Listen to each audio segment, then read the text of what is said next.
এই যে জিকির করলে লাভ না লস? আওয়াজ দেখো। হযরত আবু হুরায়রা রাদিয়াল্লাহু তাআলা আনহু থেকে বর্ণিত, মদিনাওয়ালা নবী বলেন যেই জায়গায় কুরআনুল কারীমের আলোচনা করা হয় ওই জায়গার মধ্যে বসে যারা জিকির করে, লা ইলাহা ইল্লাল্লাহ, আফজালু যিকরি লা ইলাহা ইল্লাল্লাহ, উত্তম জিকির লা ইলাহা ইল্লাল্লাহ, লা ইলাহা ইল্লাল্লাহর জিকির করবে, আল্লাহ রাব্বুল আলামিন 3টা পুরস্কার দেয়। সুবহানাল্লাহ কয় না? আর একটা জোরে কয়। কয়টা পুরস্কার? এক নম্বর যেই পুরস্কার সেটা হলো আল্লাহ পাক রব্বুল আলামিন জিকির করলে কলবের ময়লা পরিষ্কার করে দেয়। সবাই বলেন না কে সুবহানাল্লাহ? আরো জোরে। 2 নম্বর লাভ, আল্লাহ রাব্বুল আলামিন গুনাহগুলো মোচন করতে থাকেন, মাফ করতে থাকেন। জোরে কোন সুবহানাল্লাহ। 3 নম্বর লাভ, গুনার কথা আল্লাহ রাব্বুল আলামিন স্মরণ করায় দেয়। 4 নম্বর লাভ, বোনাস হিসাবে মদিনাওয়ালা নবী বলেন যারা বেশি বেশি করে জিকির করবে মৃত্যুর সময় আল্লাহ রাব্বুল আলামিন কালেমা নসিব করে দিবে। তাহলে জিকির করলে লাভ না লস? তাহলে জিকির করার দরকার আছে না নাই? আওয়াজ দিয়ে বলেন আছে না নাই? সম্মানিত উপস্থিতি, আমি আপনাদের সামনে কুরআনুল কারীমের ছোট্ট একটি সূরা তেলাওয়াত করেছি। একই সাথে সূরাটির সিরিয়াল নম্বর 99। সূরাটিতে আয়াত আছে 8টি।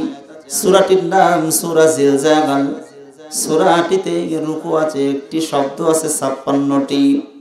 সূরাটিতে বর্ণ আছে 139টি। মাশহুর উলামায়ে কিরামের মতে সূরাটি নাজিল হয়েছে মদিনায়। জোরে জোরে কোন সুবহানাল্লাহ। আর জোরে বলেন আল্লাহু আকবার। সূরাটি নাজিল হয়েছে কোথায়? আরো আওয়াজ দেখো। মদিনায়। বন্ধু আহবাব, এই সূরাটি তাফসীর করার আগে মুকাদ্দামাতুল ইলম, একটি বিষয় সম্পর্কে আমাদের অবগত হতে হবে। বিষয়টা হলো আল্লাহ রাব্বুল আলামিন কুরআনুল কারীমের মধ্যে 114টি সূরা দিয়েছে। 114টি সূরার মধ্যে আল্লাহ রাব্বুল আলামিন আয়াত দিয়েছে 6666টা। জোরে বলেন কয়টা? 6666টা আয়াত দিয়েছে। বন্ধু আহবাব, এই 6666 আয়াতের মধ্যে 666 আয়াতে আল্লাহ রাব্বুল আলামিন বিধি বিধান নাযিল করলেন, আইন কানুন নাযিল করলেন। চুরি করলে তার কি শাস্তি হবে, জিনা করলে তার কি পানিশমেন্ট হবে, চোর যদি আপনার জিনাকার যদি বিবাহিত হয় তার কি পানিশমেন্ট হবে, জিনাকার যদি অবিবাহিত হয় তার কি শাস্তি হবে। আল্লাহ রাব্বুল আলামিন মাত্র 666 আয়াতে আল্লাহ রাব্বুল আলামিন বিধি বিধান আইন কানুন নাযিল করলেন। আমার বন্ধুগণ, এই যে 666 আয়াতে আল্লাহ রাব্বুল আলামিন বিধি বিধান আইন কানুন নাযিল করলেন, আল্লাহ রাব্বুল আলামিন নিজেই নাম দিয়ে দিলেন আয়াতুল মুহকামাত হুন্না উম্মুল কিতাব। আল্লাহু আকবার।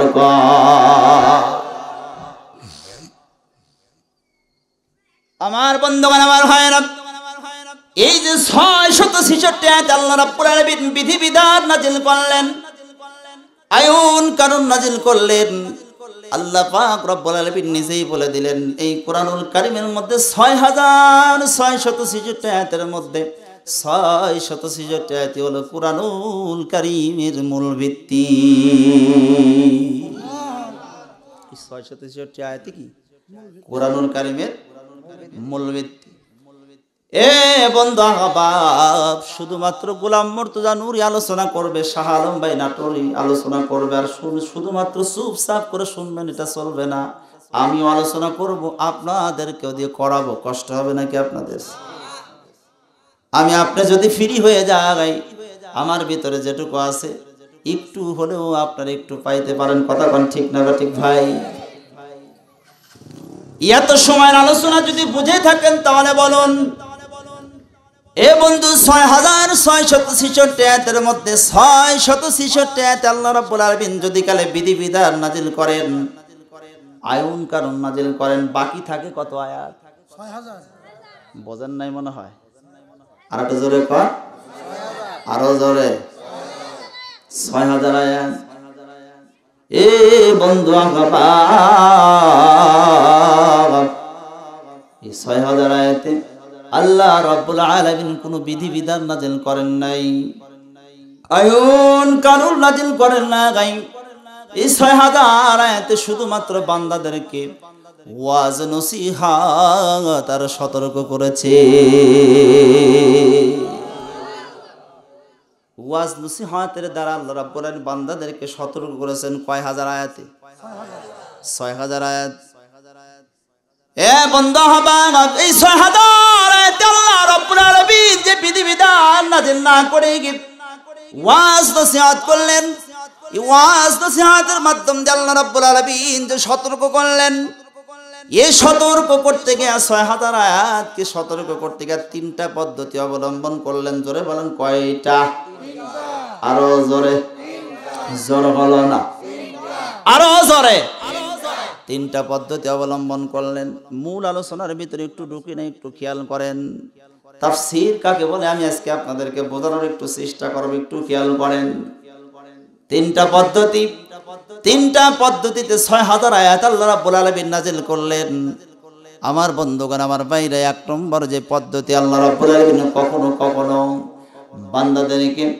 বান্দাদেরকে ওয়াজ নসিহতের মাধ্যম দিয়ে কখনো কখনো আল্লাহ পাকের অসংখ্য অগণিত নিয়ামতের কথা বলে বলে, সহযোগিতার কথা বলে বান্দাদেরকে সতর্ক করেছে।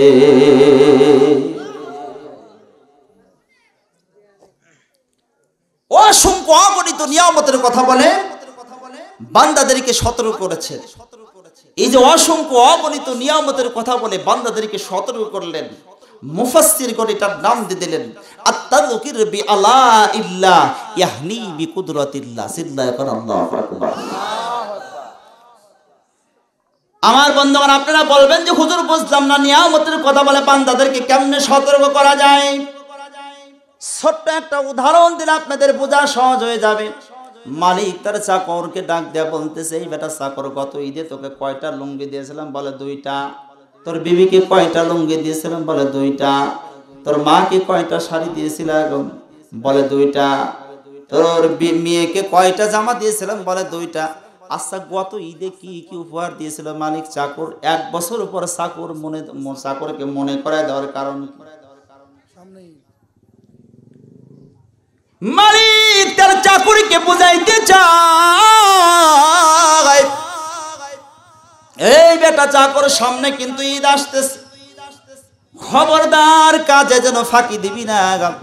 গত ঈদে যেইভাবে তোকে আমি লুঙ্গি দিয়েছিলাম, তোর মাকে শাড়ি দিয়েছিলাম, তোর বিবিকে শাড়ি দিয়েছিলাম, তোর মেয়েকে জামা দিয়েছিলাম, সামনে কিন্তু ঈদ আসতেছে, যদি কালে কাজে ফাঁকি দিস তাহলে কিন্তু ঈদে আর এরকম শাড়ি পাবি না। কাজে ফাঁকি দেওয়া যাবে? কথা বলেন, কাজে ফাঁকি দেওয়া যাবে না। আমার আল্লাহ রাব্বুল আলামিন বুঝাইতে চায়, এ বান্দা, কেন আমার নিয়ামতের শুকরিয়া আদায় করবি না রে বান্দা? কেন নামাজ পড়বি না? কেন হজ করবি না? কেন যাকাত প্রদান করবি না রে বান্দা? কেন কেন আমি আল্লাহর দাসত্ব গোলামি করবি না? আমি আল্লাহ রাব্বুল আলামিন তোদেরকে এত সুন্দর করে বানালাম, আমি আল্লাহ রাব্বুল আলামিন নিজে হাতে গলা থেকে মাথা পর্যন্ত নিজ কুদরতে হাত দিয়ে আমি বানালাম, এত সুন্দর করে বানালাম রে বান্দা, কেন কেন আমার নিয়ামতের শুকরিয়া আদায় করবি না?